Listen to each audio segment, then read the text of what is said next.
Hello, everyone. My name is Anar, and as I was asked, my presentation is about COP event this year in Baku, and it is increasing importance, why it matters more than ever before. And we will cover some critical concerns like global warming and rising sea levels. I will start with some general information about its history and climate change effects, some future projections, and of course, event details. One disclaimer, it is not an official presentation of COP event, and I am not a representative of any UN or COP-related institutions. It all started in 1992 when UN organized Earth Summit in Rio, Brazil, and there were three conventions adopted, one of them UN Framework Convention on Climate Change, UNFCCC. And the first COP took place in Berlin in 1995. Already 200 countries are members of this convention, and COP is a decision-making body. The COP presidency rotates among 5 UN regions. And there are different milestones. One of them is Paris Agreement with two major targets. One is holding the temperature increase to well below 2 degrees Celsius above pre-industrial levels, but pursuing efforts to limit it to 1.1 degrees Celsius. Rising global temperatures. Already the temperature increased by at least 1.1 degree since 1880, but the process is accelerating. The past 9 years have been the warmest years since that period. And if we follow current policies, the global temperature will rise even 3 degrees by the end of this century. If we implement pledges and targets, the increase will be 2.1 degree, while the target is 1.5 degree. One of the results of this process is melting polar ice caps, ice loss in Antarctica. It is about 150 billion tons per year. In Greenland, it is about 270 billion tons per year. Arctic Sea declines for 10% during last 30 years. But this leads to increase of sea level. It increased 21 centimeters since 1880 and already 10 centimeters during 30 years. Unprecedented rates over the 2,500 years. But sea level may rise even another 25-30 centimeters by 2050 and up to 2 meters by the end of this century if there is some irreversible melting. Nearly 900 million people live in these areas, and some small island countries may disappear from the map. Caspian Sea level in opposite fall, and in high emission scenarios the level may fall up to 18 meters.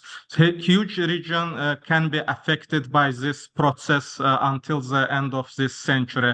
There are many different climate change effects, such as extreme weather events, changes in wildlife, loss of biodiversity, agriculture disruptions, water scarcity, economic and social consequences, and human displacement.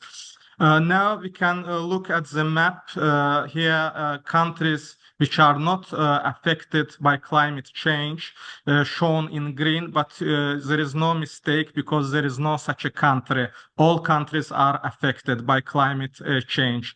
And as a UN climate change Executive Secretary Simon Still said in one of his interviews earlier this year, only 2 years to save the world. So I hope we have more time, and there are a lot of hopes for COP events which will happen this year in Baku from November 11 to 22 in Baku, Azerbaijan. This year is announced as a Green World Solidarity Year in Azerbaijan, and many different renewable energy and other projects are being implemented in the country. Actually, COP event happens in two zones. One of them, Blue Zone, which is a formal conference and negotiation space managed by the UN, and only official delegations from countries, from members can participate there and discuss different issues. And another zone is a Green Zone, which serves as a meeting point for a wide range of stakeholders, from general public and private businesses to media, experts, universities, NGOs, civil society, and other delegates.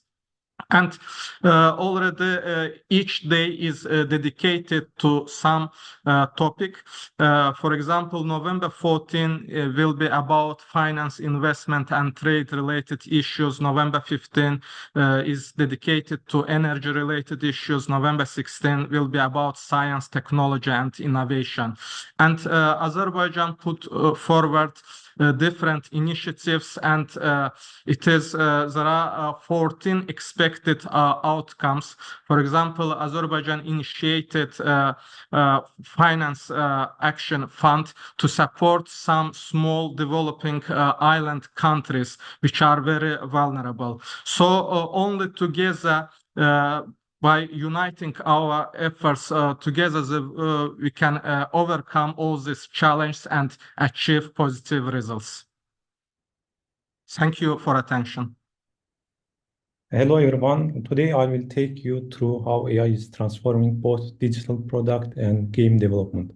To make it more interesting, I selected both product and game together. We will look at key advancements in AI and how they apply to create smarter, faster, and more creative solutions. I am Shahin Abdurahimov, as Dina introduced, venture architect at AI Center of Azerbaijan. I have more than 20 years of experience in IT and business also. I have experience in fintech, telecom, software development, in building and investing into startups, and AI across industries. AI is old, but started to be popular in 1997, when IBM's Deep Blue made history of defeating Kasparov. This marked the first time a machine beat a human at such a strategic game, demonstrating AI's growing potential. Also, fast forward to 2016, Google's AlphaGo beat the Go world champion. Go is far more complex than chess, and this victory showed AI's ability to handle even more intricate strategic game. As you can see from this diagram, Go is far way harder than chess. Here you can see that it is one, and after one there are 360 zeros time complexity, game tree complexity of this game. So it was a huge thing. And AI is transforming product strategy by providing deep market research, customer insights, and feature prioritization. It helps us to develop product roadmaps, feature studies, and also vision. But AI will not do stakeholder communication for you. Also, AI also plays a key role in execution, from writing product requirement documents and user stories to bug tracking and data analysis. AI helps automate these processes, but also don't blame AI when product execution is failed, because responsible is you, not AI. And AI enhances product management by improving user experience and driving growth. It analyzes customer feedback, also automates tasks like email responses and FAQs.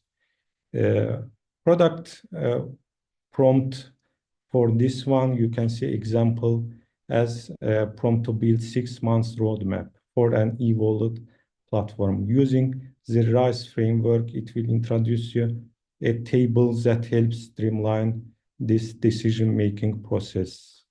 Also, you can see for game development examples, LLM can used as a powerful tool for game design, capable of generating creative ideas and helping shape the game's narrative. Also, they can suggest exciting game concepts, develop compelling stories. Beyond storytelling, LLMs can assist with technical aspects like writing dialogues of NPCs, non-persons. Coding in Unity also is possible, and preparing detailed design documents. They can create project plans, design game levels and missions, suggest music and sound effects also. This makes LLMs valuable throughout the entire game development process, from concept to final testing. Also, you can create rich character backgrounds with detailed traits and dialogues. This allows game designers to quickly explore new ideas and build engaging, immersive worlds.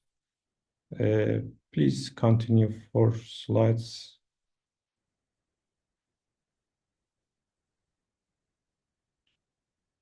Designing with AI opens up new creative possibilities by streamlining character creation. AI can quickly generate detailed model sheets with front, side, and back views. You can see example prompt here and generation by Midjourney. This speeds up design process. Also, here you can see two images generated by Midjourney and merging them. It is called in-painting with AI. It is a technique used to seamlessly blend or merge different parts of an image and build bigger maps. The AI analyzes the surrounding details. Also, you can use ideation tools like Ludo, as we used in our games. It is an AI platform that assists game developers in generating ideas, mechanics, and stories. It also helps align concepts with marketing trends. And Layer AI is a tool also designed to streamline art creation for games. It enables artists to quickly generate and iterate on art assets, maintaining consistency in games' visual style while significantly speeding up production. Also, you can use voice generation platforms like Professional 11 Labs, provides high-quality AI-driven text-to-speech for characters and narration. These tools help developers create realistic dialogue and audio experience for their games and apps. Also, video creation tools. Here you can see Crea AI, which is a very powerful tool and allows creators to turn text into engaging video content. These AI-powered tools are essential for game trailers, promotional content, and even in-game cutscenes. Toolify, Futurepedia, and Drop Your AI are comprehensive repositories for AI tools. It is like a huge platform that makes easy to explore and adopt the latest AI innovations, helping developers across industries. Also, GitHub Copilot is an AI code completion tool, which assists developers by predicting and suggesting code snippets. These tools save time and improve productivity by reducing the amount of manual coding required. Thank you very much, and I advise you build your AI assistant inside ChatGPT so it can help and save your big time. Thank you very much. The girl in this picture looks a bit chubbier than she in real life. So this girl is me, Leyla Gurbanova from Azerbaijan. She wore at least 5 layers of clothes. This is her kind of first sunny day in Barcelona after having a rainy trip in Spain. So literally 24 hours ago of my trip, I got injury in my right knee. So, and I couldn't find really a doctor's or any hospital because it was a weekend time, but with the good support of my friends and their help, I was hospitalized and managed to do all the scannings. And the doctors find out that I cannot walk for the next week and I should just lay down. But it wasn't possible because I've bought all of the tickets and everything was meticulously planned. And I had a friend whom I go with, couldn't her let down.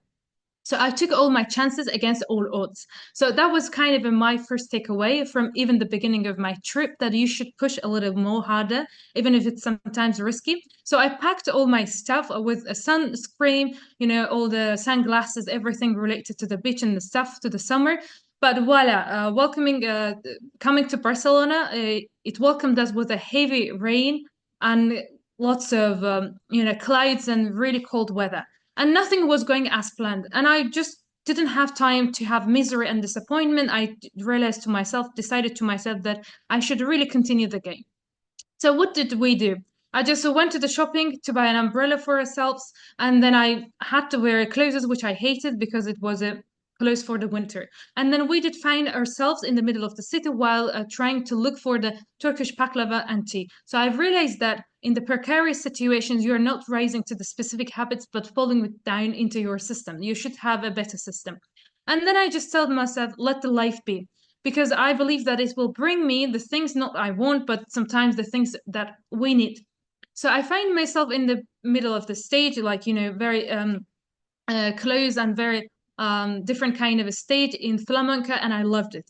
And then we just, out of spot and out of plan, we just take the left side and went down to the restaurant, which was a historical one, and tried to do something different. A very exquisite dish, I would say. It was octopus. Two legs of octopus were also missing. Nothing was going as planned, but I've realized that something you do not know sometimes may come to as an enemy to you. So you have to be embracing everything without a list of expectations. And then we decided to go, strolling a lot of sightseeings of Spain and a lot of gems of Barcelona. And this is the Antoni Gaudi, who is considered very famous and genius architect of Spain. And I find that in the historical details that he has a really good connection with the government. So I've learned that you may have talent, but you should really have good connections with influential people. And this guy is called Uzbekistan. His friend, who happens to be really powerful, and this park is called Park Güell, which is named after him. So you may have talent, but you should also have good connections with the influential people. And then this is one of his famous monuments, which is called Casa Mila, which caused a lot of criticism and contentious events in his time. And I've realized throughout his life, from Gaudi's life, that you should never give up on your truth, even it caused a lot of criticism. You just to know how to pack it in order to present to the public. And it didn't come with a lot of disadvantages. A lot of newspapers and journals begin to criticize him for this different kind of eclectic monument. But criticism is fine. I've learned that you can get a lot of criticism, but you never take it to your heart. So you have to be fine with the critics. And then one of the things that I've learned in Spain, it was like I was receiving a lot of no's, but it was like, very different thing for me, because I used to hear a lot of yes in my life. But I've learned to be patient and to be more present with my time. And my face throughout whole my trip was like this, what? And then I thought to myself that with my friend that a drink might help with everything, even with a heartbreak. Having a lot of disappointments in my thoughts, I have to come to a realization that I should have go to find a sangria. It was close to the Sagrada Basilica monument, and it happened that the garçon was also like not very friendly, I would say. But I tried to continue the game, sometimes in life there has been challenging situations, but you have to smile while you have teeth. Taking this approach, I continued my game, and we ended up with entered the church and joined one of the free troops, which we didn't pay anything. And then I've tried to do this approach for the second time, but I was expelled. So sometimes in very difficult situations, you should have your happy places to run away when the life hits you hard. So I've find myself in the pasta store and wandering city, and I enjoyed it. And it turned out that I'm loving this kind of approach more than everything else. And then we bumped into one group of Azerbaijanis. It was, I don't know, it was coincidence or something else. It was in Portugal, in Lisbon, and that woman left the country 25 years ago. And I realized that the world is too small, and you should be aware of your legacy and everything you left in your country and other way, because it will come back to you. And then while wandering around the city, we bumped into some souvenir shop. We were looking some souvenirs, and I saw a headscarf. It was very it reminded me something. It reminded me of my grandma. I wanted got emotional and wanted to, even to cry, but I've realized that you should know when to give in nostalgia and when to stop in life. And then in Porto, I would call it the love of city. We bumped into a very friendly guy who seemed really friendly and helped us with our payment because our cards didn't work in Porto. But he said that you can pay afterwards, being back into Baku. But we've realized that he wanted requested to pay double. So not every face is a friendly indeed. So you have to be really precautious with the thing as well. And then life brought me a lot of surprises. Without any list of expectations and plans, I found myself in the break to be part in the middle of the city. I had a lot of laughters, jokes, and dances with them. And we had a lot of dances together. As you remember from the beginning of my presentation, I had an injury in my right knee, but as you can see here, I was jumping. And I should come to a realization that sometimes you should have a little faith in life. Sometimes it cannot let you step in, cannot let you walk, but it will let you fly. Thank you very much. Hello, everyone. So we're going to talk about emotional intelligence. I know you have probably seen this before, but I'll try to make it useful. So my goal is to make this useful and that you take something with yourself when we talk about emotional intelligence. And hopefully you will get some tips that you find useful. All right, so what we're going to talk about today, we will talk a little bit about emotional intelligence and effective leadership. We will focus on domains of emotional intelligence. These are 4 domains that we'll talk about. I will show you the competencies, and the good news is that it will come on a few times, so don't you worry if you don't catch it first time. It will come back, you will see it, and I'm hoping that you'll leave at least with 2 tools how to develop your emotional intelligence.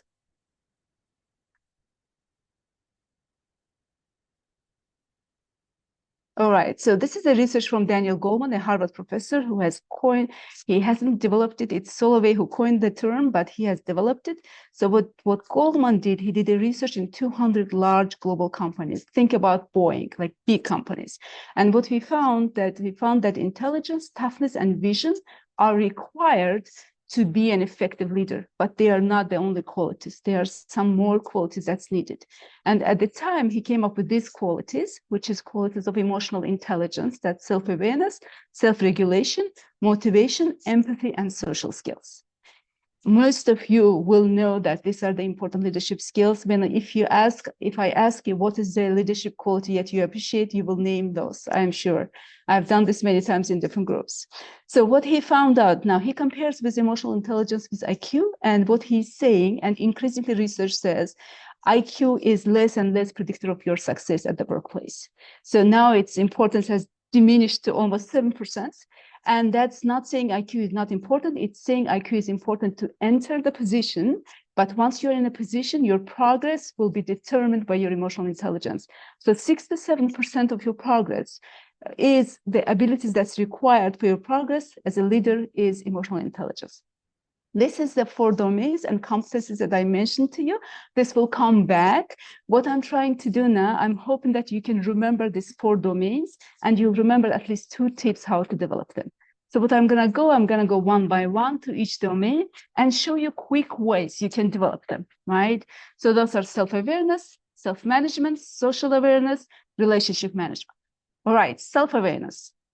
This is a very famous window, Johari window, and basically what I want you to take from here to develop self-awareness, you need to focus on blind self and unknown self. So what this says that we all have blind self and unknown self, and more we increase it, the more emotionally intelligent leaders we are. One simple way you can do it is journaling or talking to someone about your leadership challenges. That will make sure that you have less blind spot. All right, the next place where you can develop your emotional self-awareness is moving your comfort zone. Please move from your comfort zone. That's where you find out who you really are. What are your values? What you care about? What are your triggers? So once we move from comfort zone, we find so much more about ourselves. Travel, go to other countries. Now, coming back, we're going to talk about self-management and we're going to talk about competence of self-management. I will focus on 2-3 tips. I'm not going to go to everything, but this is the second domain that Goleman says you have to develop if you want to be an emotionally intelligent leader. All right, number 1 is really, really easy. Some people are lucky, they get to learn that at the kindergarten. Unfortunately, I wasn't that lucky person. The idea is that you learn to name your emotions once you experience them. If it's terror, it's anger, it's sadness, whatever it is, you are capable of, you have ability to name it. Once you name it, you take the energy out of it. Next one for self-management is breathing. We have talked about it before. Please learn how to do some breathing exercise. This is a very simple one.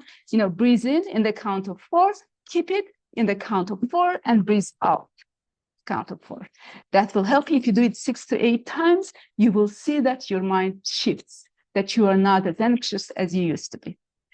Next place where you can do self-management, meditation, mindfulness. If this is proven again, mindfulness can help you to self-management. It increases your focus. It increases your emotional resilience. Learn some sort of meditation. It doesn't have to be spiritual practice. It doesn't have to be religious practice. It's just a practice that's very simple. You can do it anywhere. 15 minutes a day will give you benefits. Coming back, we are going to talk about social awareness and how you can develop your social awareness. And this is a bit more straightforward. It's empathy and organizational awareness. So I will start with organizational awareness, give you a simple tip, or at least that's the tip I give to my students. Hopefully you find it useful too. And then we'll talk about a few more steps, how you can develop your empathy. All right, social awareness, this is what I tell my student at the university. I say, if you go to a new organization, look at the anatomy of the organization.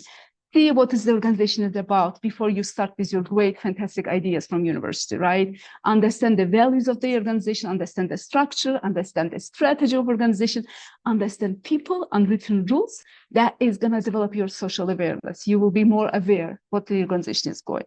Now, when we come to personal empathy skills, I'm always recommend that arts and humanities are the best tools for developing your empathy. Every book you have read, every movie you have seen, every theater performance you have been, every music you have heard is telling you a story of somebody else. And that's how you develop your empathy. So read more and do more arts. Another way is really also straightforward, learn how to listen. I know some of you probably hopefully know about human library.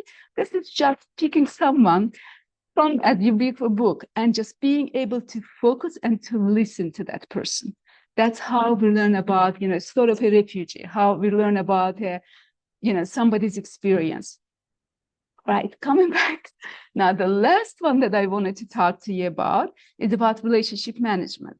Relationship management is a much more competence under it. It's a much complex domain. So I will take a few suggestions that you might find useful, but I understand, and you probably understand and appreciate that there's so much more that goes into developing relationship management competence. Number 1 is answer the question why. Explain your staff why you're doing what you're doing. This has been promoted by Simon Sinek. He has this book, but it's a usual wisdom that you have to give the rationale to your staff, to people you love, to people you care, why you're doing it the certain way you're doing it. That's one way you can build good relationship. That builds trust. Next one, you can learn how to take feedback and how to solicit feedback. Soliciting good feedback is a skill. Being able to listen and to take and to hear what people really are saying is a skill. So good leaders with good emotional intelligence know how to solicit quality feedback. And the last one, this is the one that most managers avoid. This is one of the most difficult management tasks, that having difficult conversations. This is very much aligned with taking feedback, but it's a bit much more than just taking feedback. It's also being there. It's also managing your emotions. It's also understanding the responsibility and being able to listen to other person's story. All right, so we talked about 4 domains of emotional intelligence. We talked about self-awareness, self-management, social awareness, and relationship management. And we talked about some of the ways you can develop these skills. Thank you. So I decided to use today's 7-ish minutes to pitch you the idea that we've developed with our colleagues, CELA colleagues, earlier this year. My memory serves me well. The idea is about CELA Business Club. And don't worry much about the text of the presentation because there will be a lot of visuals Right. So without any further ado, what I would like you to do is take a moment for everyone to think for a second, what does CELA represent to you? What is it? Like when you think about CELA and your experience, what are the things that come in mind? What are the values that you see in the network? What is it to you in general?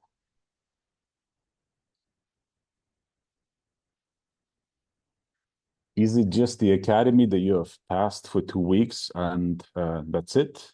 Are those the reunions that happen several times in a year? Are those the ad hoc get-togethers? And I know there have been plenty. You know, some of those connections will lead to lifelong connections. All of those are nice things, but is that really it? I mean, think back to when you joined the academy, when you went through the academy, and maybe your first year after the academy. What were your expectations, right? Do you think that we can do more with what we have at hand, right? You know, we've got great talent and huge potential within the network, right? So the idea that's come in mind is, why don't we tap into that potential and talent and resources that we have within the network, you know, to make the best out of what we have. And in reality, I mean, we're looking at a very diverse and wide range of expertise. I mean, you can go into education, human resources, you know, finance, venture capital, oil and gas, public relations, telecoms, IT, startup, private equity.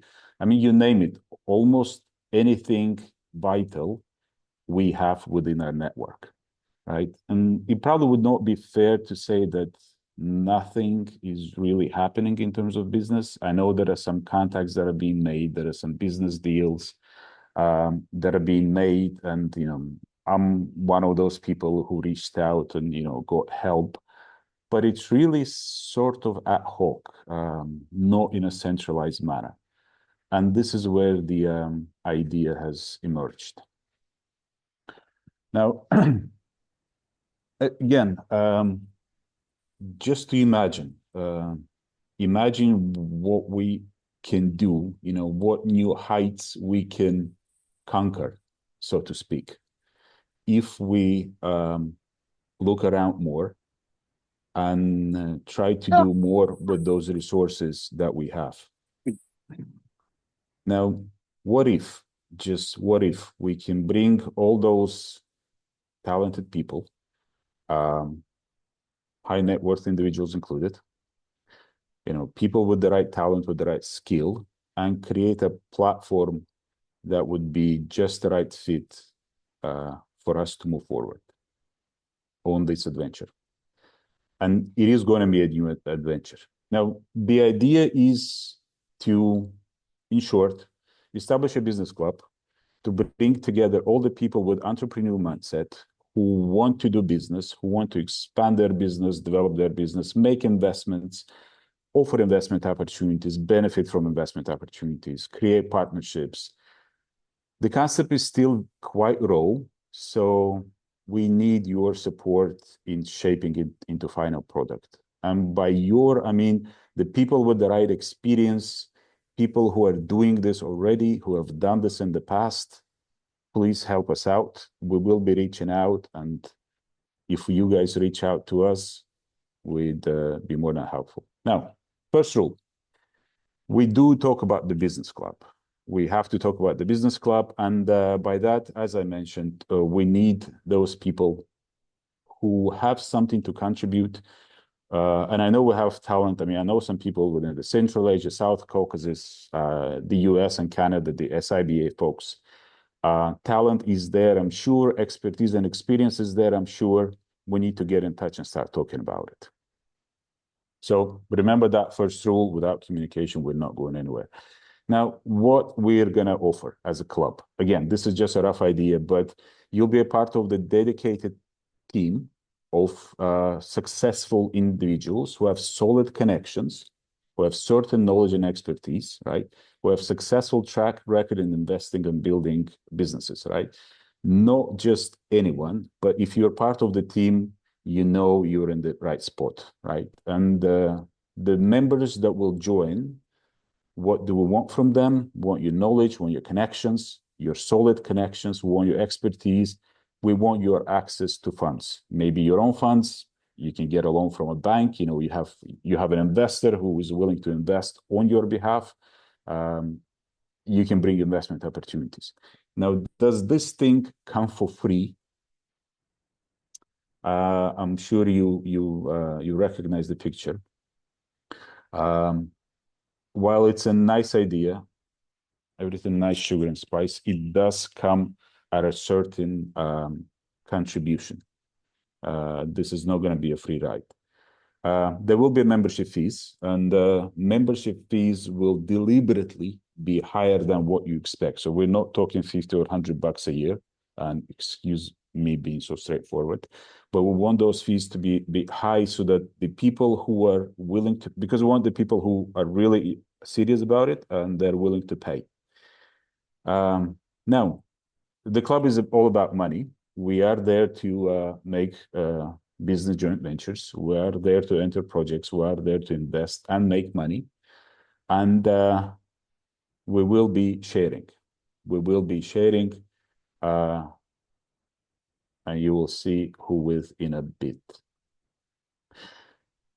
There will be a small portion, again, this is just a proposal up to discussion, but there will be a small portion to be paid to the club. We will need to fund its activity. We will, go think big or go home. We are thinking to create a venture fund at later stages, and we will be paying a small portion to CELA.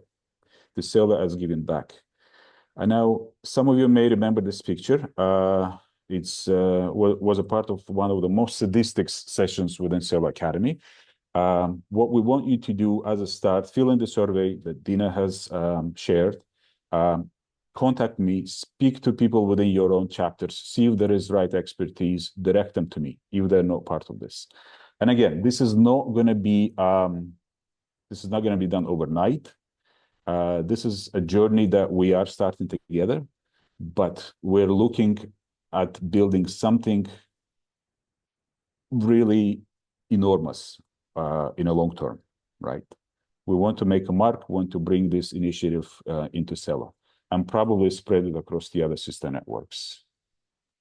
CELA friends, my name is Gulnara and I'm a minimalist, which started a year ago. I was a shopaholic and I'm into numismatics and collecting handmade dolls. And recently I bought a new apartment, and when I was moving, I thought I would have 40 boxes maximum, but I had 90 boxes. So I decided to minimize my belonging for a lighter life. I lived overseas in few countries, and I belong to the category of people who always have overweight luggage at the airport. So I knew I need to stop buying and to reduce my stuff. And I always thought that minimalism is not for me because I love shopping. But only 1 year later, and I'm a responsible shopper, and I practice and promote minimalistic habits. This is my cat wondering why I bought so many boxes for her. I hope my experience and thoughts will be helpful to those of you who are thinking about becoming a minimalist. Minimalism improved quality of my life and added up to my happiness. Now I think twice before buying anything, from toothpaste to gold earrings. Minimalist lifestyle, it's about focusing on what truly matters to you. It is intentional promotion of the things that we most value. Joshua Baker's book, The More of Less. This book inspired me and gave necessary instructions on my minimalist journey. Joshua Baker is one of the famous minimalists who runs a blog and author of several books on decluttering and minimalism. He believes that minimalism can improve millions of lives. But in the world where a person hears a call to buy something 5,000 times a day, it's easy to forget about it. The minimalism movement started in the 20th century, but the principles are known way before that, and every religion recommends minimalism in terms of sharing more and owning less. Minimalism in the 20s started with arts, music, and design. Bauhaus Design School, artist Donald John Carl Andre, composers Philip Glass and Terry Riley. Why do we buy more than we need? I belong to the Generation X, where we lived in two periods, Soviet times of deficit and repression, and period of capitalism with abundance of products and aggressive marketing. So people from my generation like to buy new things, travel to new places, and easily react to advertisements and marketing tricks. Consumerism is the main enemy of minimalism. It focuses on material possessions and wants to convince us that things makes us happier, and in reality they're not. We all know various marketing tricks which make us to buy more. Annual sales, membership fees, smells at the supermarket, etc. So one day, the Joshua Becker, back to him, started cleaning his garage, and he thought it will take him 3 hours to do that. And in the end, it took him 3 days to clean the garage. And he realized that his cleaning time steals from the time which he would have spent with his son. That's how he came to the decision to become minimalist.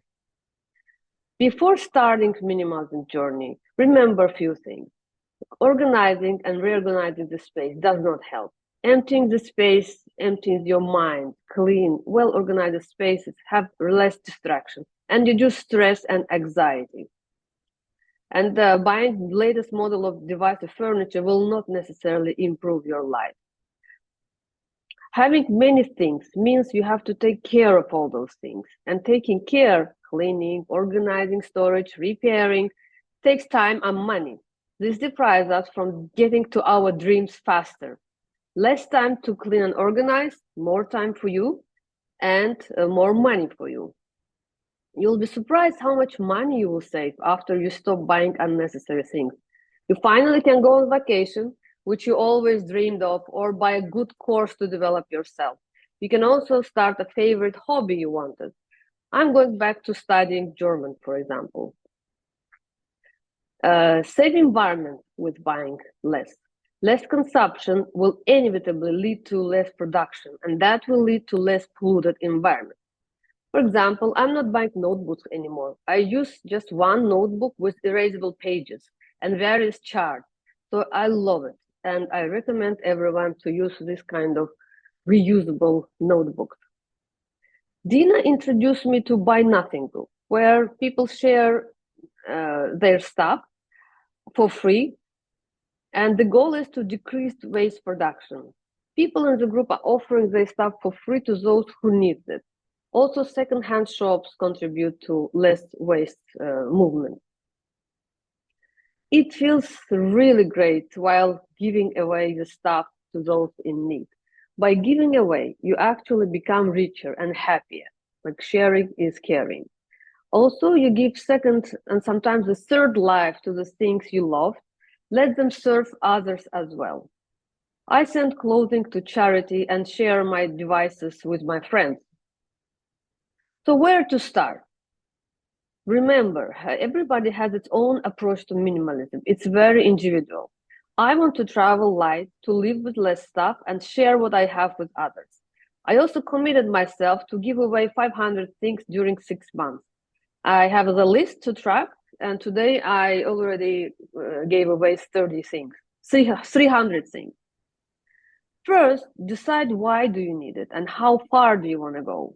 Second, make a list of areas where you need decluttering: phone, computer, house, office. Third, decide which things are truly important. Start decluttering with something simple, one kitchen cabinet or car. Declutter your wardrobe. For me, if I don't wear the particular clothes for 2 years, then it goes away. Instead of hanging the thing in my closet, it's better it brings joy to someone else. I use KonMari method. Ask, does this thing bring you joy? And that's my kitchen after cleaning. Before buying new thing, ask yourself question, do you really need it?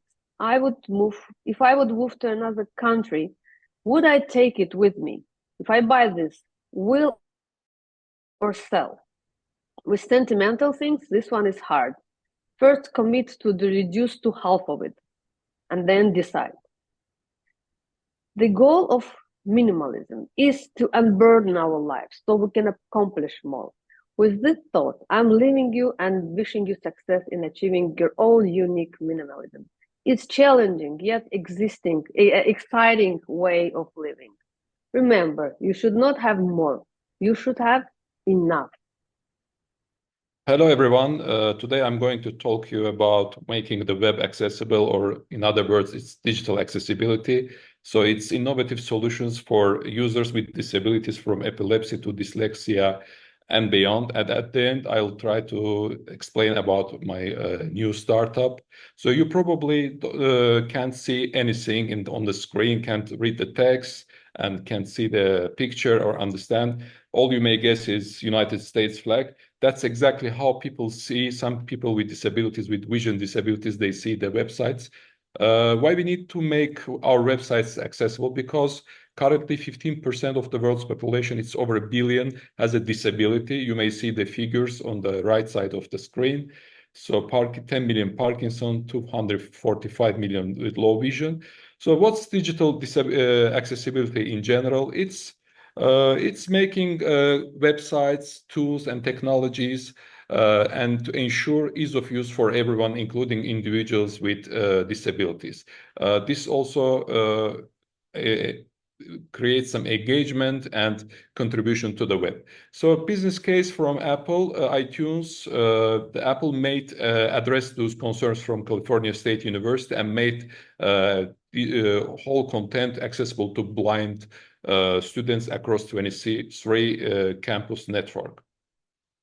So this is mainly about all disabilities and mainly characterized in 4 categories. So vision, physical ability, hearing, and cognitive ability. Of course, it's not the whole list, but those 4 categories are main disability categories.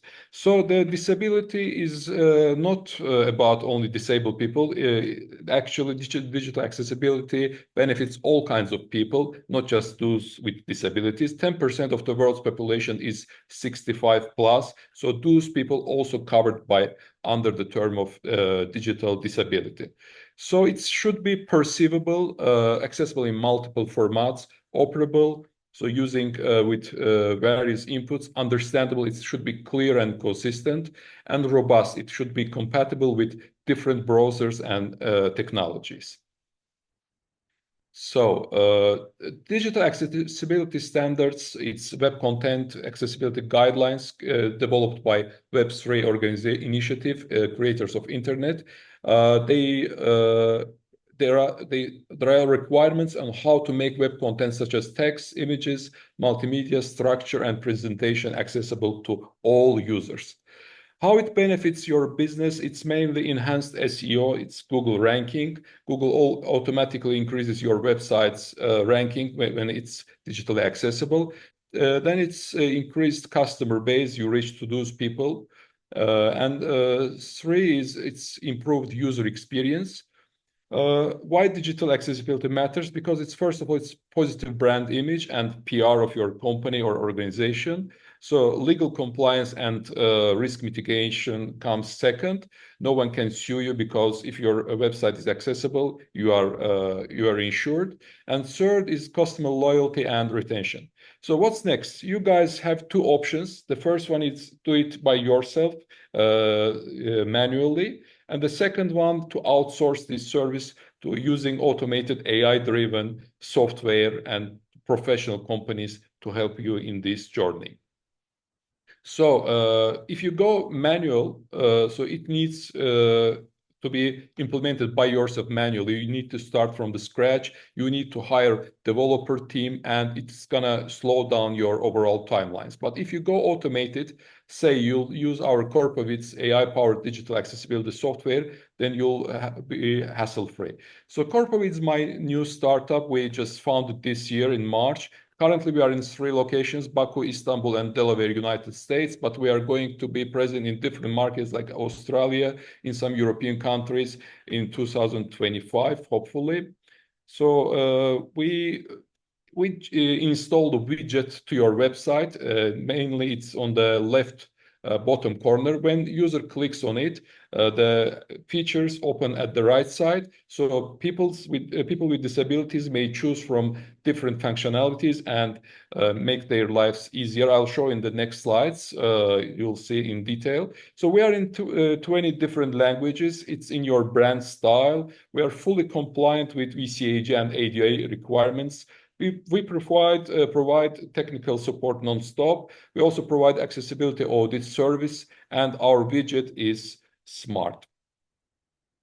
So you see some of our features like contrast, hide images, stop animation, dyslexia, cursor, content magnifier, reading guide, text alignment.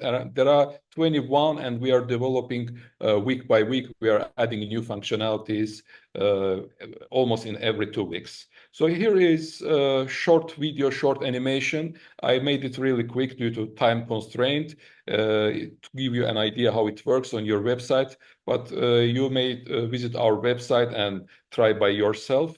It's really easy and user-friendly. So advantages, we have few advantages. It works in all websites regardless of code structure. It requires very short time, under a minute for installation. It's completely safe and compatible with mobile devices and requires really very limited technical support. And the last slide, here are contact details. You may scan the QR or visit our corporate.com, and my contact details is below. And we as a company are at your service, and we would be more than happy to make your websites digitally accessible to all your users. Thanks for your kind interest. So, ladies and gentlemen, I'm going to talk about how to create tomorrow's cities. And this story is based on true events and developments in my country. But this will be also a continuation of follow-up to what fellow colleagues, be it Anar or others, have talked about. Doing smart, becoming green, and thinking about environment. So, so first of all, let's ask ourselves how and where do we want to live, and in what type of environment do we want to have? Because this question is going to guide us on the processes, events, and habits we want to develop, so we live in a smarter and more sustainable city or environment. As you know, and everybody knows, that climate has impact on everyone around us. Some skeptics say that it's not that critical, it's not that important, it has been happening over and over. But to tell you the truth, many of these facts we feel on a daily basis, and some of them we even feel more. And if we look at the experience of Azerbaijan, that I'm going to talk briefly in my next slide, we do feel extreme weather conditions, we do feel precipitation extremes, sea level, unlike in many countries, like ocean is rising, but sea level is dropping in Azerbaijan, and we have obvious impacts of the climate change on health of population, on air and water pollution. And in order to tackle these issues, we have to have new solutions.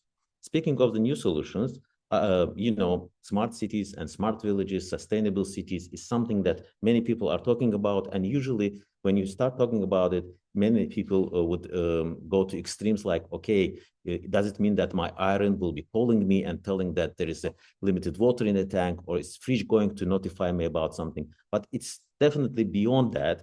And some images like this, if you Google it, it's usually like everything will be connected. But this is not sufficient, or this is a bit far, because sometimes we're not fully ready. So I'm going to use the experience of Zangilan region, which has vast mineral resources and abundant transit opportunities. It is in the southwest of Azerbaijan. And the reason I'm talking about this specific region, because it has so far the first and the only smart village project, smart city project in Azerbaijan. And here we're building from sand and stone to smart buildings. The transition goes from the area which is now being revitalized and rebuilt. And the new concept of smart village is aimed at making this a very progressive area where we can try around different options and see what type of smart cities and smart villages we want to see in the future. Indeed, building from scratch, it helps because it provides for better planning and testing different modalities, testing different options. And in this very region, through different measures, rehabilitation process is indeed trying those modalities, is trying different plans to see what works and what doesn't. If we talk overall about smart cities, you know, these concepts were here and there were discussed, but reality is that sometimes the technology and sometimes our consciousness was not fully ready for this process. And right now, given the technological advancement and given the consciousness of population, we can do even more than we used to do. The process in this region started obviously from creating smart agriculture, creating smart health system, creating smart solutions and smart energy generation. Definitely, smart agriculture is needed because this was an agricultural region. And for people who are repatriating there, you have to provide jobs. And mostly these people were had skills in agriculture, and having modern irrigation systems is going to help them to adapt new practices. Also, the region has now a new school that definitely, an education facility that definitely helps local population. On one hand, it provides them with jobs. On the other hand, it provides them with more opportunities to be engaged in business activities while kids are at the school. Also, the region has new roads and new support infrastructure, which is critical given the location, the very location of the region. And in my follow-up slides, I'm going to talk how this region fits into a broader scheme of connectivity, how this region is critical to making more and more trade and making our overall or more and more countries in this region more successful and more attractive. The area is now populated with decent houses, with smart houses that they're obviously saving water, using they're treating wastewater. They're also generating power from solar panels. And you can see the current setup, which again, as I said, was the first try of smart village in Azerbaijan. A couple of slides earlier, I've talked about the importance of the region. Now there are more and more railroads and roads built here. And after some time, we believe that this is going to be an important integral part of a broader connectivity between China and Europe.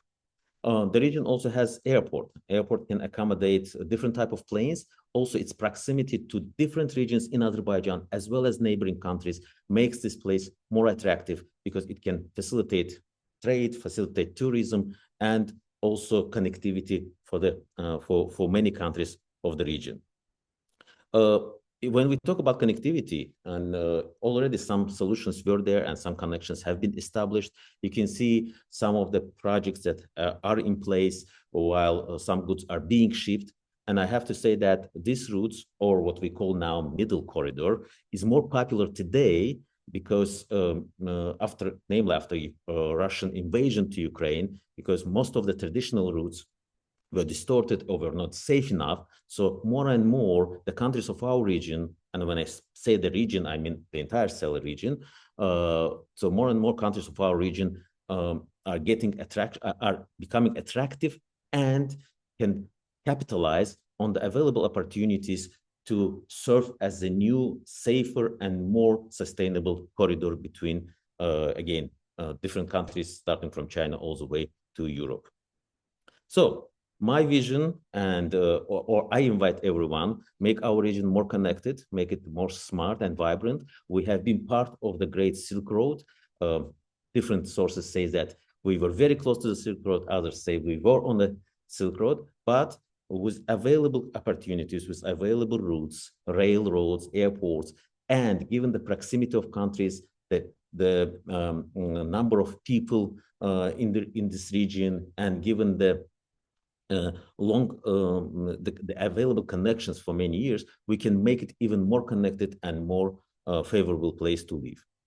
I want to conclude on my penultimate slide is about Friday. Thanks God it's Friday.